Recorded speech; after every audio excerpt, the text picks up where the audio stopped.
Hello everyone, আশা করি সবাই অনেক ভালো আছেন। আজকে আমি রান্না করছি মুরগির মাংস। এখানে আমি একটু পেঁয়াজ রসুন বেটে নিয়েছি। এবার আমি মাংসটাকে একটু ম্যারিনেট করে নেব।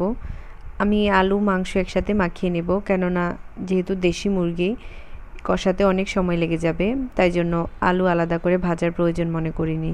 এখানে আমি লবণ, হলুদ, মরিচ, জিরা, ধনিয়ার গুঁড়ো, আদা বাটা আর একটু সরিষার তেল দিয়ে মাংসটাকে একটু ভালোভাবে ম্যারিনেট করে নেব। একটু সময় নিয়ে মাখাতে হবে।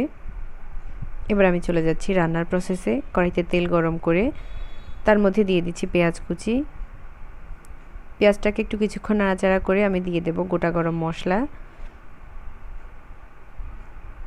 এবার দুটোকে একটু কিছুক্ষণ ভেজে আমি দিয়ে দেব আমার ম্যারিনেট করে রাখা মাংসগুলো।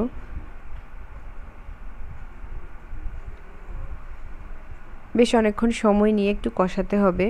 আমি এখানে ঢাকা দিয়ে দিয়ে মাংসটাকে অনেক সময় নিয়ে একটু কষিয়ে নেব। অবশ্যই নাড়তে হবে, তা না হলে নিচে লেগে যেতে পারে, আর মাংস নিচে লেগে গেলে একদমই খাওয়া যায় না।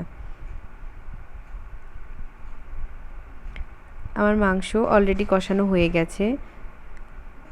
আমি এখানে পরিমাণ মতো জল দিয়ে দেব।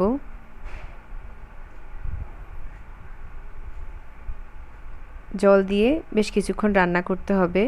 এরপরে আমি নামানোর আগে দিয়ে দিলাম গরম মশলা বাটা। এখানে আমি দারচিনি আর এলাচ বেটে নিয়েছিলাম। এবার মশলাটাকে মাংসের সাথে ভালোভাবে মিশিয়ে আমি নামিয়ে নেব।